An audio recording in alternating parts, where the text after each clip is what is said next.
places. I'm in one of my favorite places, the Depot Museum in Nauvoo, Alabama, and a childhood friend, Larry Wideman, is right here. Larry, that bean dinner was just a great idea.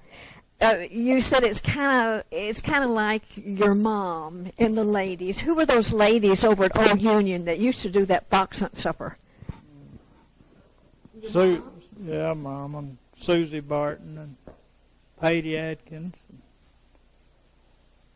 Fanny Harris.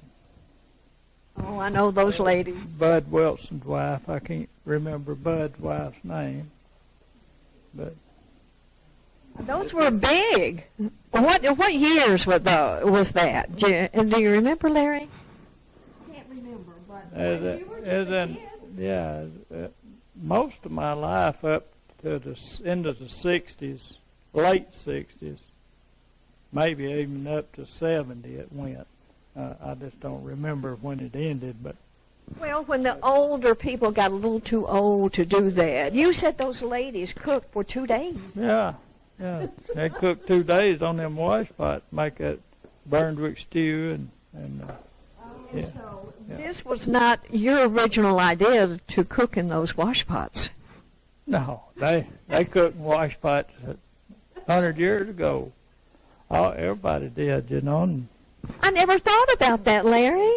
Mama used to make dumplings and everything else in wash pot when I was a kid, you know. We made hominy every year. I just never thought about it. We made killed hogs, and we'd render out the lard for the year's grease. That is so interesting, Larry. But Old Union Baptist Church. Yeah. And of course, you were a babe. You were a baby right there. A year old, yeah. That was 1945, so I was a year old. That's Mom and Daddy right here by me. That's old Deke Hobson, my first cousin, right here on the middle. I could probably name a bunch of them if I studied. Well, I tell you what, your sweet Jan, she was some more bright woman, and she named every one of those for us. I just don't have them typed up yet. But that was because of Deke Hobson and Louise McElroy, which Louise was here today for the bean dinner. Okay. And Deke didn't come, but he must have been sick or he would have been here. Okay. But Deke had a good memory for all these people he grew up with them. And Louise did too, but okay, so we have to give them credit for helping Jan Wideman. Yeah. Jan had the picture, and she just draw a line off from each one and numbered them, you know, and who they were and whatever, and they helped her to identify who they were. Well, I know she handed me that list, and I was more than thrilled. But I've got to get it typed up and get it in here, Larry, because people would love seeing that. The names. Yeah, there's still a few left.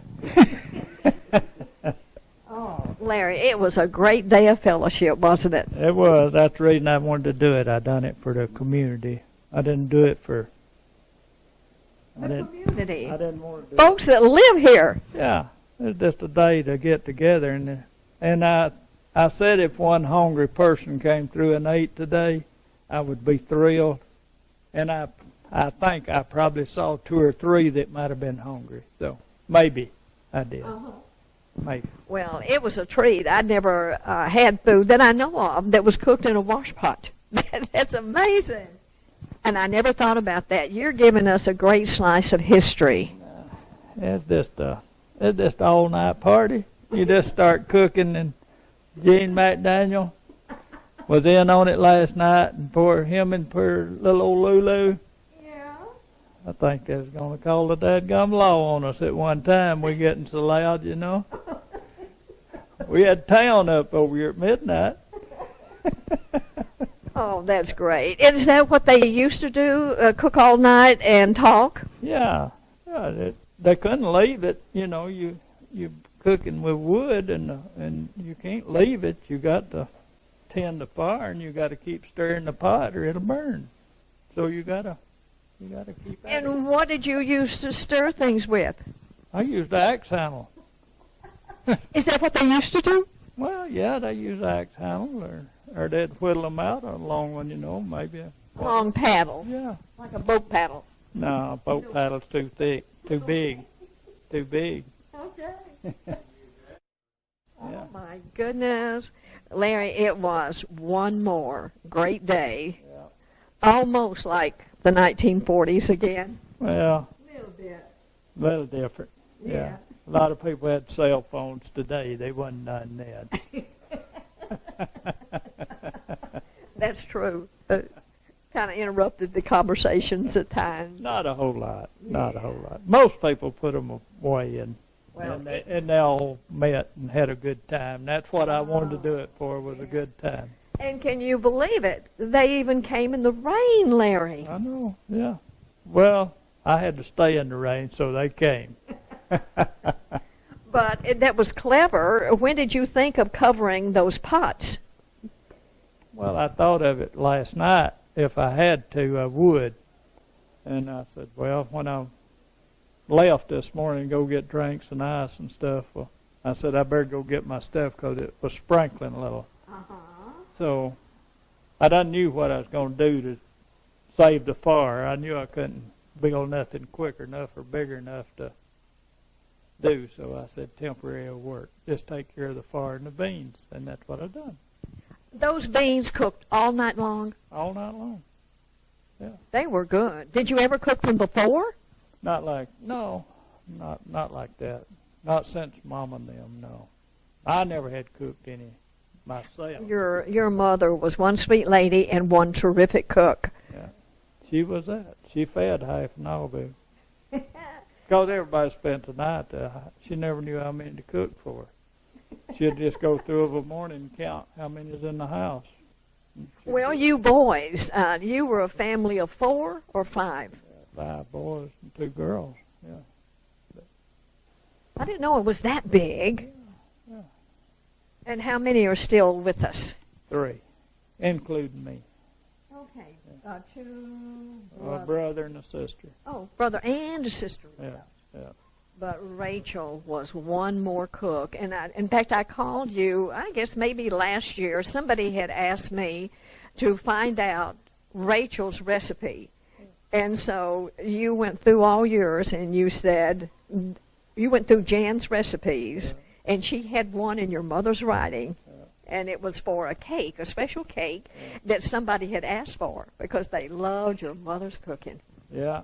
Had Rachel's cake. That's listed on Jan's book. She had it. But you Rachel's said, cake. this is mother's writing, so I know this is hers. Yeah. Yeah, that was it. Oh, I just remember my cousin Johnny told me one time, he said, everybody around us out, in the country, well, when you were 5 miles out of Nauvoo, you were plumb in the country. Almost. And he said everybody rode mules except for Larry. He said Len Wideman always had horses. He had enough money for horses for you boys to ride. Well, we had mules, too. But you had horses to ride, too. Had one. Jim had one, and Jim couldn't ride it. It was too fast and too quick. Daddy said, I'll ride him. Said, I'll show you how to do it. He got on it, went up above Daddy's house up through there, and the horse was running so fast, and it went around Smiley's house, which is Daddy's brother. Went around it, and the clothesline caught Daddy and jerked him off, and Carbondale hollered out the window, said, hang on, Gizmore. That was what Carbondale always called Daddy, But anyway, he didn't break the horse, and Daddy come back with cramps in both legs trying to hold on him, They won't soon forget that, will they? I'm just happy to be here. Oh. And I want to get more involved with Nauvoo and all the wonderful people down here. Oh, that's great. Well, I tell you, you sing the praises, and that's what people need around here. We're just happy you're here. Good Lord brought me here for a reason. She's just a great neighbor, isn't she? Yes, she is. I guarantee you. I see her all the time, and every time I see her, she's hunting something to do. Okay. Yes. Well, there's nothing to do around here, But it's a wonderful day, and we're so glad that you helped Larry and took all those pictures, Denise. Thank you. Gene's going to be up next. He's wanting to have another event, so I told him, let us know what you want to do, and we'll get it going. Well, we gotta. Well, You gotta keep something going to keep your little town. It's a small town. well, it's already. It's not a sightseeing town. If you don't start something, you won't ever have nothing. Well, as you can see, Denise, this town, Gene and Earlene rescued that Harbin Hotel, and thank God for them. It's just been the backbone of the community. It's been wonderful. And we appreciate all your hard work, Gene. Oh, you're welcome. I'll do it till I die. What about Christmas in Nauvoo coming up? December the 1st. Is that the first Saturday in December? Yes, I just talked to Eva Grave about Miss Alabama. She hadn't answered me back, but I suppose she's coming. I wrote her back and told her we wanted her. So I'm assuming she'll be here. Well, unless there's a big conflict, we get Miss Alabama for the car show and Christmas in Nauvoo. And it's 30 years. This is the 30th Christmas in Nauvoo. It will be the 29th parade. We didn't have one the first year. So this will be 29 parades to march through Nauvoo.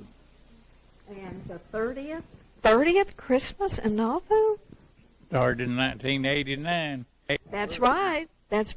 89 was the birth. My name's Denise Perry, and I wasn't born in Nauvoo, but my mama and my grandpa and everybody was. I had an old backhoe out here in my yard, and she had a dead horse. We got over and dug a hole big enough. And then one of her neighbors come along with a little tractor with a bucket on it and pushed it off in that hole. And that's how I met her, and we've been friends ever since.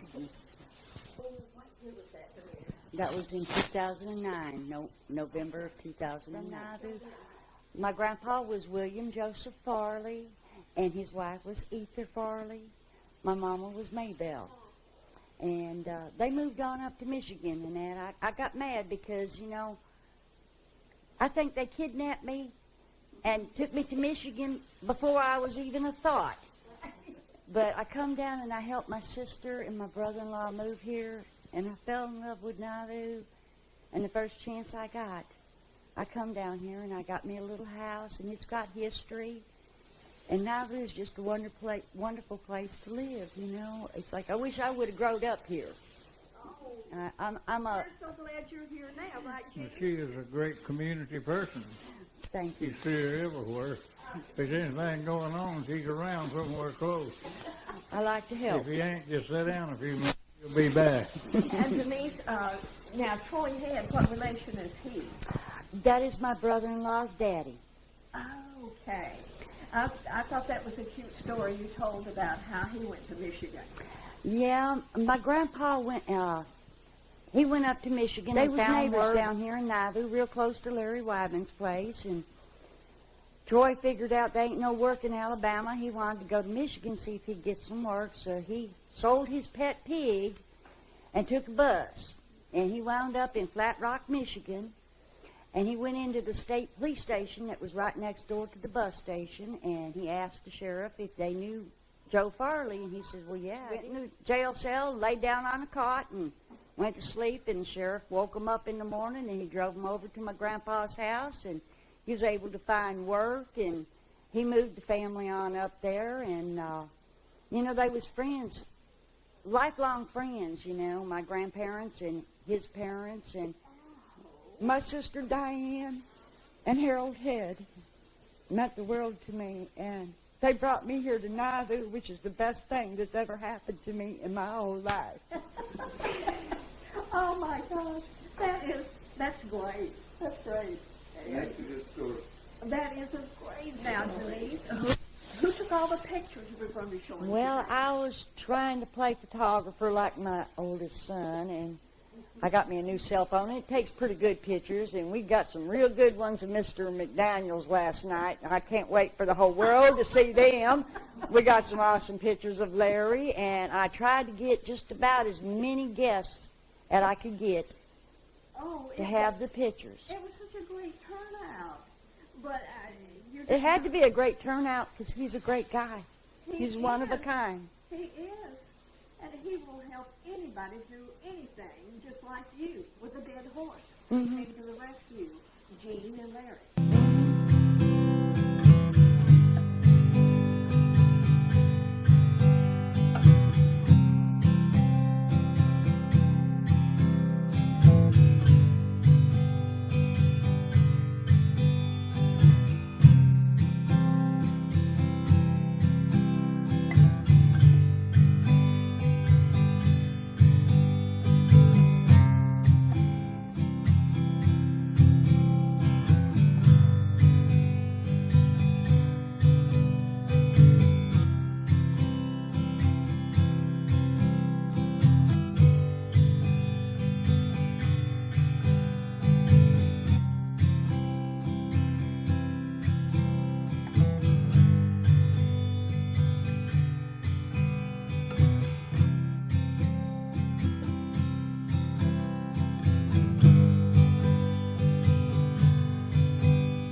for coming.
Mr. God.